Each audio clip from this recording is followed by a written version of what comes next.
Good morning, good afternoon, good evening, and welcome to the ETVT podcast, where you're free to build your perception from an infinite world of possibilities. I'm your host, Elijah Vargas.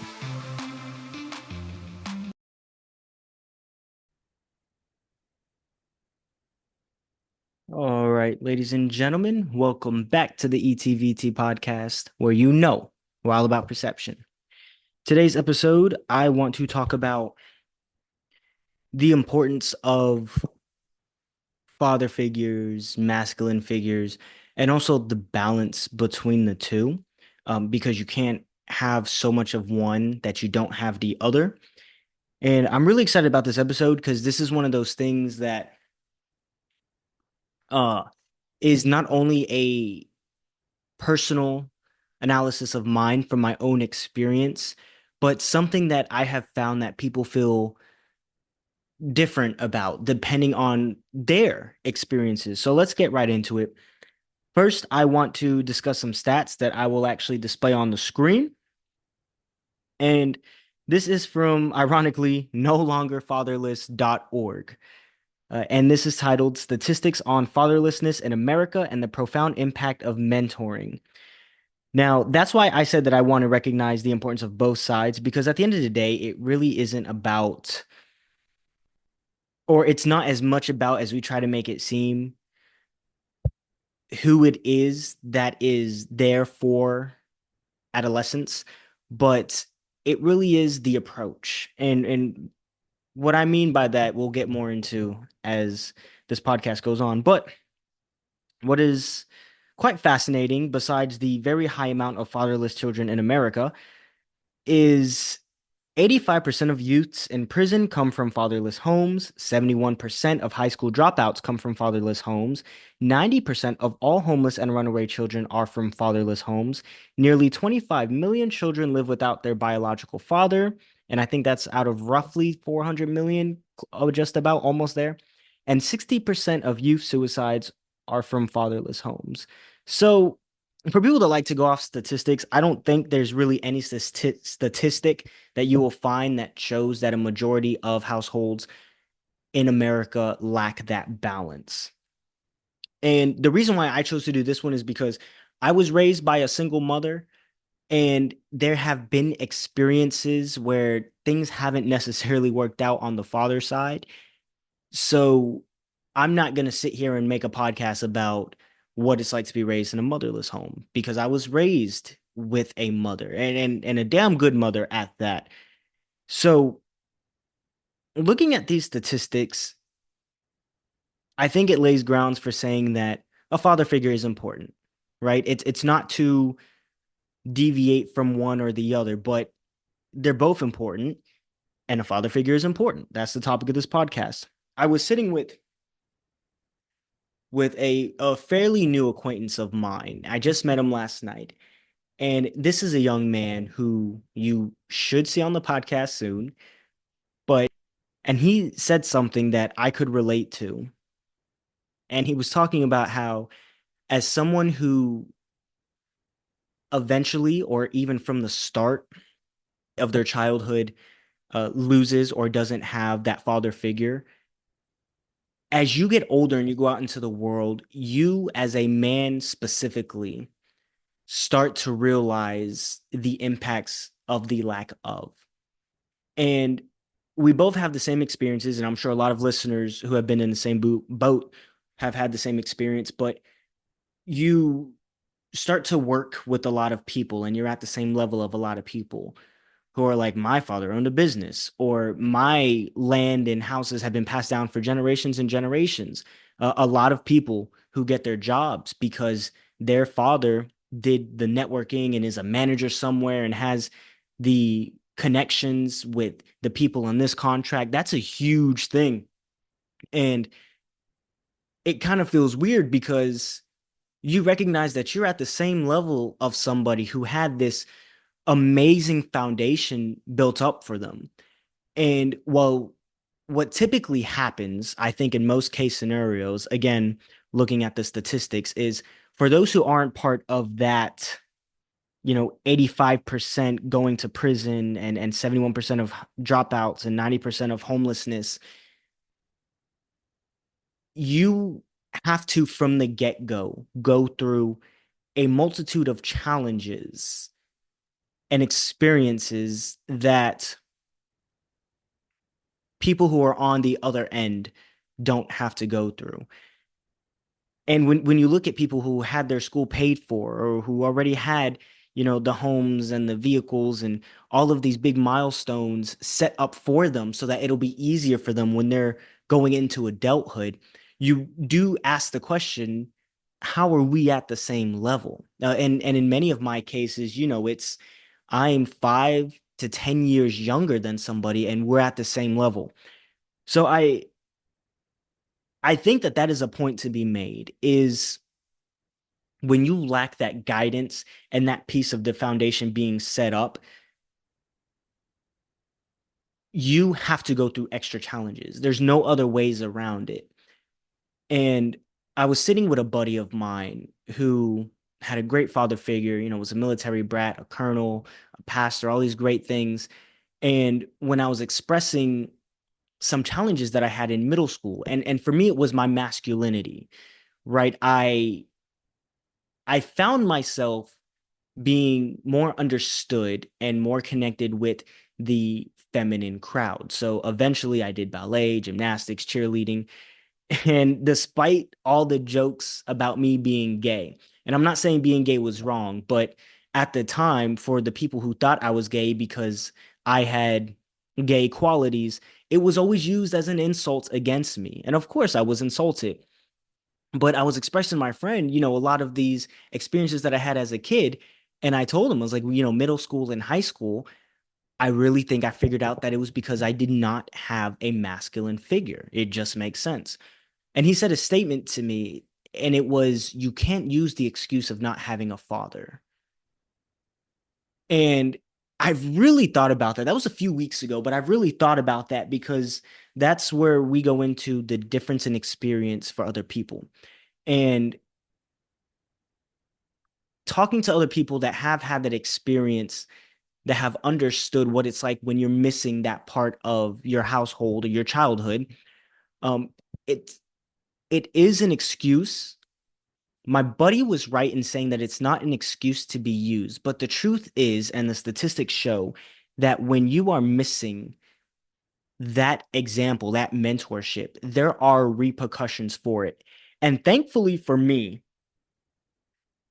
it didn't come out in the way of homelessness and troublemaking. And my mother raised me to handle my situations in a different way. Yes, it was very emotional, but when I came out into the world as an adult, I did everything with emotion, and that emotion was put into passion, into wanting to do the right thing, into a multitude of great traits that, when used too much of, can be taken advantage of and can be very dangerous.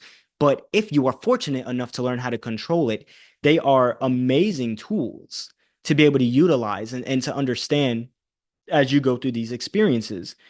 So yeah, I've had my issues of, being very naive. I think naivety is a word, maybe not. But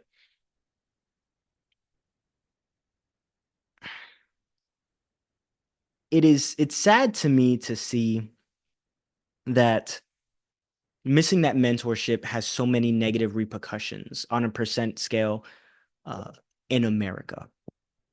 Because yes, we still live in an amazing country where, it's the land of opportunity still, despite how many things have been made, specific things have been made more difficult in today's day and age with today's economy and today's government.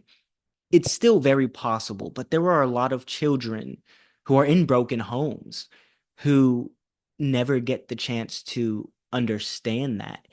And a lot of times, and I've seen it, growing up in Boston, Massachusetts for the first 4.5 years of my life, I still have very vivid memories of the children that were involved in gang activities, the parts of my families that were involved in gang activities, the funerals, the drugs, the this is where I say my mother did a phenomenal job because yes, I was raised around it, but I was raised to also know that those things had negative repercussions that were not worth it. So I never cared. I never wanted to get involved with the drugs. I saw enough of it. I never wanted to sneak out the home and try to do cool things with my friends because my mom instilled in me that that stuff was not cool. So I always saw like this sense of uh confusion in a lot of my peers. And I always knew that the ones who thought that the things that they were doing was cool were not good. And, as you get older, for a lot of you guys, you younger people that are still in high school and stuff, you do find that a lot of those kids get arrested. A lot of those kids do die. Sadly, it may happen for some of your members of your family. And it does get very rough, but there's nothing cool about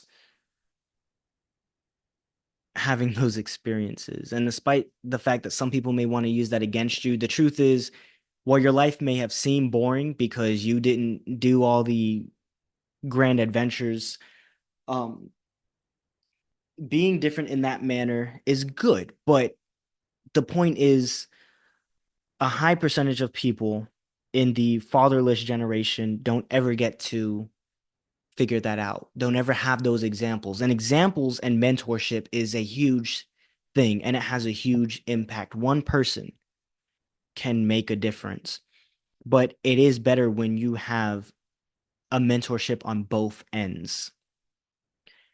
So, on the flip side of that, right?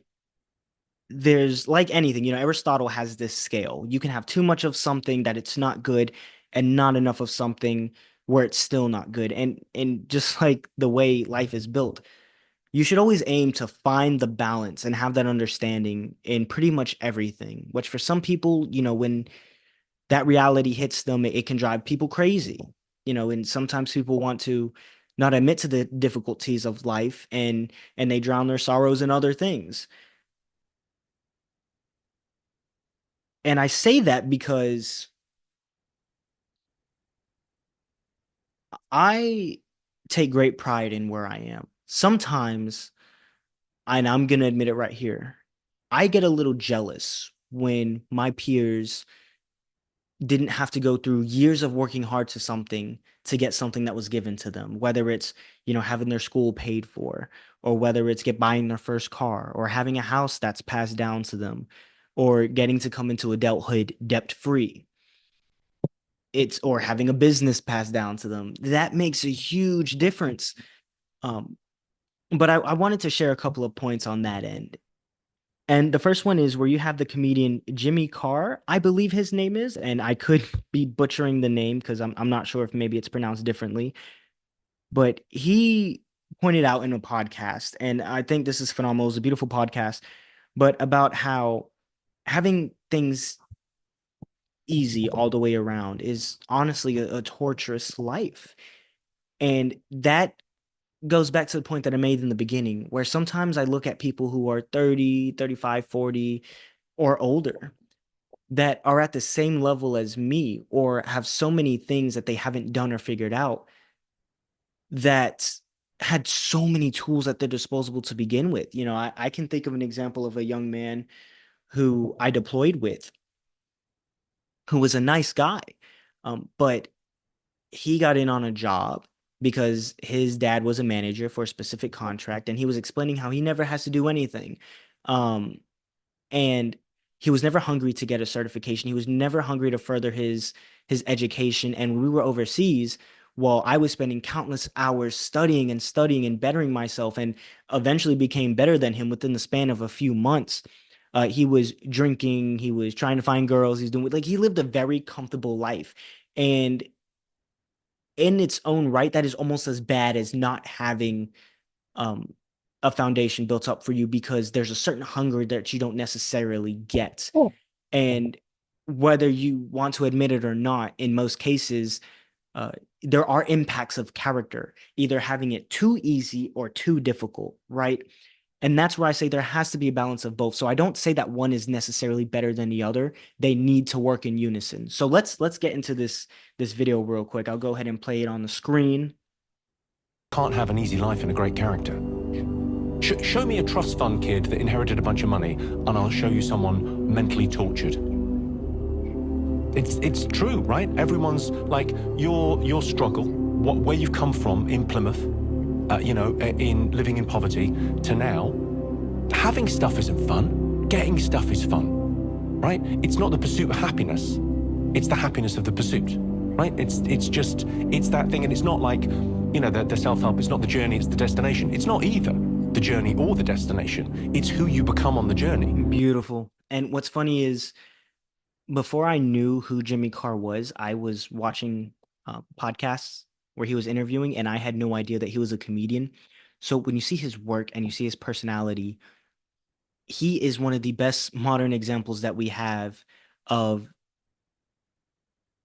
an artist separating his art and the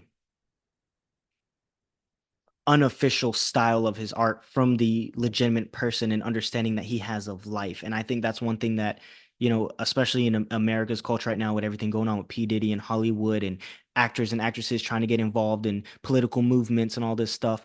He seems like a very wise guy overall. And now I want to get into one which I ironically ran into this morning that talked about Shakespeare.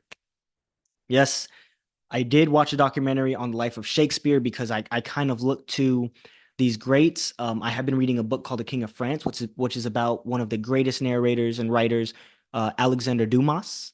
Alexander Dumas was a black writer who was French, who lived in France, and the perspectives and what he has in history are completely different because then you start to realize that while American history is very skewed and tailored towards a specific narrative, um, you almost kind of think that a lot of it was unnecessary. And you start to realize the inaccuracies of a lot of it when you start to see what other people were witnessing at that time. And that's stuff you don't necessarily hear in school. But, I look to these people and I read about these people that,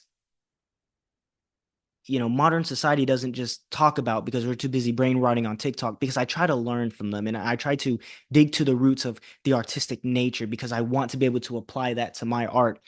But anyway, in this documentary, there was a part that I heard when I was thinking about things to say and topics discussed on this podcast.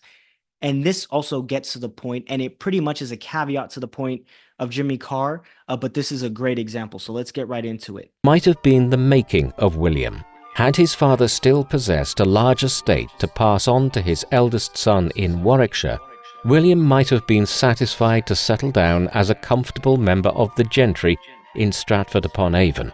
But his family's declining fortunes forced him to carve out his own place in the world. So that I feel like even Shakespeare is an example that people hundreds of years later have recognized that struggle is important. To my buddy that I work with support, it is not to be used as an excuse. Lacking a specific mentor or a specific piece of your childhood is never to be used as an excuse. Recognized as a reason for certain flaws in the past when you were a young individual that had no idea of understanding why certain things were happening the way they were, why you were the way they were. Absolutely. But if you go your whole life, and I feel like I can say this because I'm a living example of this, if you truly do go your whole life using that as an excuse for flaws and mistakes that you make as an adult, as more things in your life, like your career, your decisions, where you are, what you do is solely your responsibility. Um, Eventually you have to outgrow it. And that goes to the point of the documentary on Shakespeare, where challenge makes the individual. If you do not have challenge, then you need to find some. You need to find a way because it is the only way that you're going to grow. So yes, just like Jimmy Carr said, the individual, the trust fund kid, has a very torturous life because by default, the trust fund kid will never figure it out. On the flip side, the individual who was growing up in poverty, who never was able to access the resources that they could to be the best that they can be, will never figure it out. And the statistics really show, and it is a very, very sad reality. But to end it, I want to go into statistics that are shared on this page that, again, will pop up on the screen. that share the latter. So it says, now let's look at how we can combat these statistics through mentoring. Again, mentoring. So it doesn't have to specifically be a father figure, but fathers are supposed to serve as mentors to their children. 55% more likely to enroll in college, 78% more likely to volunteer regularly, 90% of them are interested in becoming a mentor themselves. Here's the big one to me: 130% more likely to hold leadership positions, 46% less likely to use drugs, 81% more likely to participate in sports or extracurricular activities. So, guys, listen. Let this be used as a lesson to you. If you are a person that grew up with a lack of mentorship and you have realized that, you scratch, claw, you bite, you put in the blood, sweat, and tears that you need to do to find the mentors that you need. You have to be hungry. You literally do not have a choice. And quite frankly, there's no excuse in the world that you can use. After a certain point, it is up to you and you only. You have the opportunities. We can sit here and compare and moan and cry and say that it's not fair. And maybe it isn't fair. But at the end of the day, if you realize the terrible things that are happening, you want to talk about what's not fair. What's not fair is what's going on in the Middle East. What's not fair is what's going on in North Korea. This, once you go out there and you experience that, you realize how much opportunity and power you really have here. And at that point, there is no excuse.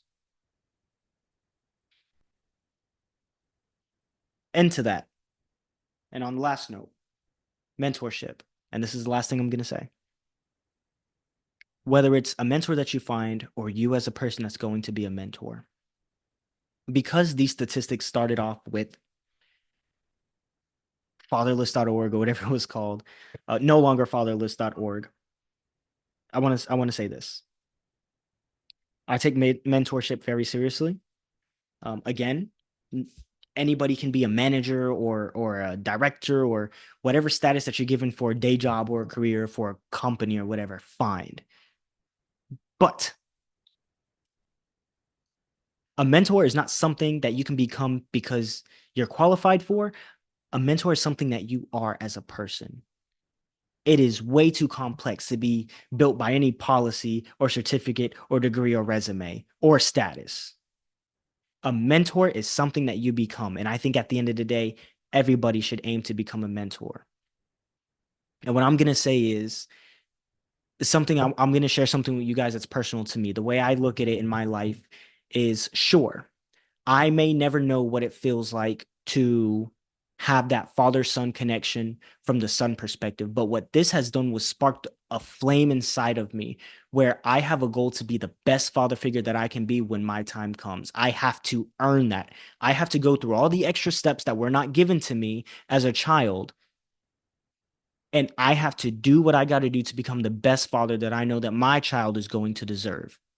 I had enough examples of what I don't want to be growing up, and it is time to build myself to be the mentor and the example that I have always wanted.